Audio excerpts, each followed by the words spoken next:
हे गाईज आत्ताच चॅलेंजशी आलो, ट्युशनमधनं आलो, जाम ताप येत होता म्हणून एकच लेक्चर करून आलो. आणि मम्मी बोलते तुला सरप्राईज आहे ना, म्हणून डायरेक्ट लबुबू दिली, मला कधीपासून पाहिजे होती ही.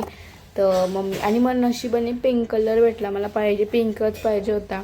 आणि लगे बॅगे बिगेला लावली आणि हे बघा एकदम म्हणजे रिअल आहे एकदम. आणि ओपन केल्यानंतर तुम्हाला दाखवायला परत रिओपनिंग केली त्याची. आणि मग स्वीटकॉर्न बनवलेला, जाम तिखट बनवलेला एवढा तिखट बनवलेला, जाम तिखट बनवलेला. चाट मसाला नव्हता टाकला त्याच्यात, फक्त मिरची टाकलेली, मिरची पावडर टाकलेली, रास मिरची पावडर, लिंबू. आणि जाम तिखट झालता म्हणून लिंबू टाकलेला. आणि आतापासून मी मिनी ब्लॉग बनवायला स्टार्ट करते, जसं मला जमल. माझा क्लास असतं आणि मी 10th आहे आता.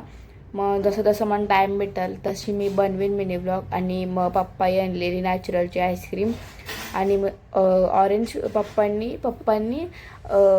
मँगो फ्लेवर आणला. आम्ही लगे खायला पण बसलो आणि खात मग मी खातच राहिलो. जाम भारी असतं ना. आणि ती पण नॅचरलची माझी फेवरेटवाला ब्रँड आहे. आणि माझी आईस्क्रीम पण फेवरेट होती. मग मी लगेच खायला बसलो आणि मग ताप पण येतंय जाम. खातच गेलो.